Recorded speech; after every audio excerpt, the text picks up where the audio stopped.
हरे कृष्णा। आज की इस वीडियो में हम आपको सुनाएंगे कार्तिक मास की कथा का अध्याय 8, जिसे कार्तिक मास या दामोदर मास में सुनने से श्री कृष्ण और राधा रानी की विशेष कृपा प्राप्त होती है। साथ ही अंत में आप सुनेंगे तुलसी महारानी की आरती, जिसे कार्तिक मास में तुलसी पूजा के समय करने से श्री कृष्ण की विशेष कृपा मिलती है और जीवन में सुख समृद्धि आती है। व्यक्ति के सारे कष्ट दूर होते हैं, क्योंकि कार्तिक मास श्री राधा रानी का सबसे प्रिय महीना है। आपसे प्रार्थना है कि कथा अंत तक अवश्य सुने, क्योंकि अधूरी कथा सुनने से कथा का फल नहीं मिलता। और ये कथा शुरू होने से पहले हमारे चैनल को सब्सक्राइब करके एक बार कमेंट्स में जय श्री कृष्णा अवश्य लिखें। श्री कृष्ण इस कार्तिक मास की कथा को कार्तिक के महीने में सुन रहे सभी भक्तों की सभी मनोकामनाएं पूरी करें। आइए अब शुरू करते हैं कार्तिक मास की कथा का अध्याय 8। तो प्रेम से बोलिए श्री गणेशाय नमः। पिछले अध्याय में देवर्षि नारद मुनि ने ये वर्णन किया कि कार्तिक मास के व्रत में स्नान, ध्यान, पूजा करने का क्या विधान है। कार्तिक मास के दौरान हम क्या क्या भोज्य पदार्थ खा सकते हैं और क्या क्या फल और सब्जियां, कौन से भोज्य पदार्थ ऐसे हैं जो कार्तिक मास के समय में हमें बिल्कुल भी नहीं खाने चाहिए। अब कार्तिक मास के इस अध्याय 8 में नारद मुनि जी आगे बताते हैं कि अब मैं कार्तिक मास के व्रत के उद्यापन विधि का वर्णन करता हूँ, जो सब पापों का नाश करने वाला है। कार्तिक मास के व्रत का पालन करने वाला मनुष्य कार्तिक शुक्ला चतुर्दशी को व्रत की पूर्ति और भगवान श्री हरि विष्णु की प्रीति के लिए उद्यापन करे। तुलसी के ऊपर एक सुंदर मंडप बनाए, उसे केले के खंभों से संयुक्त करके नाना प्रकार की धातुओं से उसकी विचित्र शोभा बढ़ाए।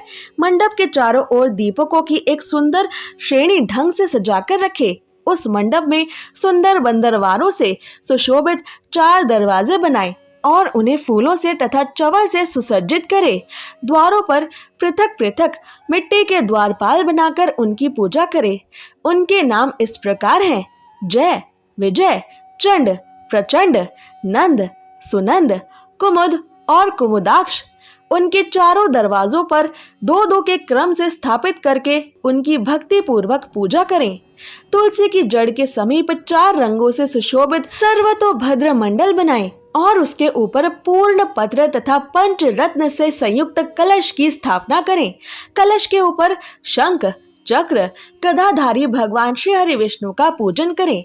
भक्ति पूर्वक उस तिथि में उपवास करें तथा रात्रि में गीत, वाद्य, कीर्तन आदि मंगलमय आयोजनों के साथ जागरण करें। जो भगवान श्री हरि विष्णु के लिए जागरण करते हैं तथा भक्ति पूर्वक भगवत वत्सल संबंधी पदों का गान करते हैं, वे सैकड़ों जन्मों की पाप राशि से मुक्त हो जाते हैं। जो मनुष्य भगवान श्री हरि विष्णु के निमित्त जागरण करके रात्रि भर भगवान हरि का कीर्तन करते हैं, उनको असंख्य गोदान करने का फल मिलता है। जो मनुष्य भगवान विष्णु की मूर्ति के सामने नृत्य गान करते हैं, उनके अनेक जन्मों के एकत्रित पाप नष्ट हो जाते हैं। जो भगवान के सम्मुख बैठकर कीर्तन करते हैं और बंसी आदि बजाकर भगवत भक्तों को प्रसन्न करते हैं तथा भक्ति से रात्रि भर जागरण करते हैं, उन्हें करोड़ों तीर्थों में वास करने का फल सहजता से प्राप्त हो जाता है। उसके बाद पूर्णमासी में एक सपत्नीक ब्राह्मण को निमंत्रित करें। प्रातः काल स्नान और देव पूजन करके वेदी पर अग्नि की स्थापना करें और भगवान श्री हरि विष्णु की प्रीति के लिए तिल और खीर की आहुति दें। होम की शेष विधि पूरी करके भक्ति पूर्वक ब्राह्मणों का पूजन करें और उन्हें यथाशक्ति दक्षिणा दें। फिर उनसे इस प्रकार क्षमा प्रार्थना करें कि आप सब लोगों की अनुकंपा से मुझ पर भगवान हरि सदैव प्रसन्न रहें।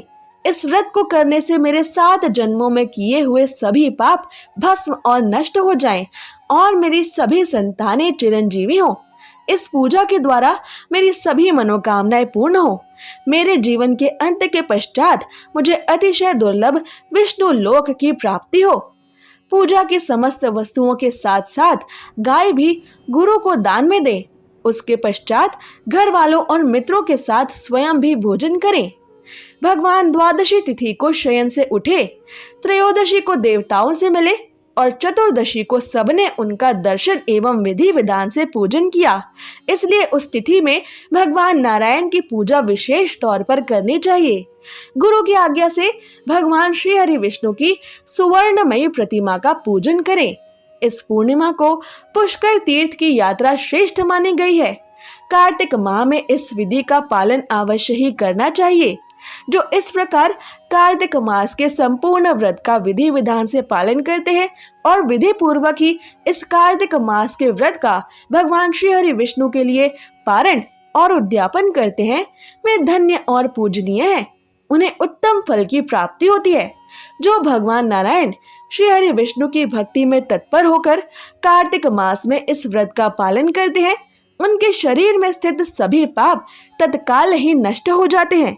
इनमें वो सभी पाप शामिल हैं जो इस जन्म में उनके दुखों और कष्टों का कारण बन रही हैं। नारद जी आगे कार्तिक मास व्रत के उद्यापन की इस पूरी विधि को सुनने का फल बता रहे हैं।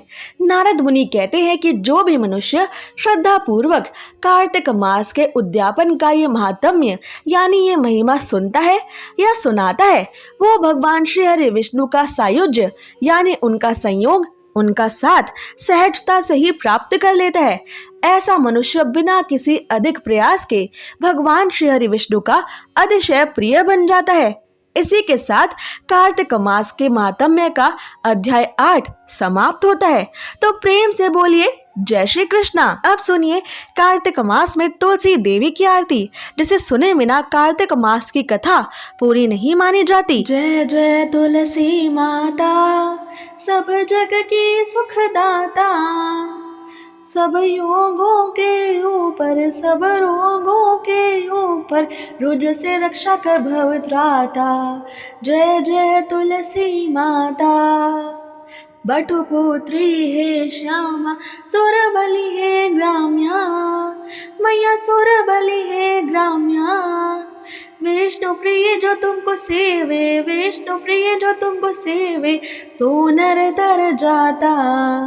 जय जय तुलसी माता।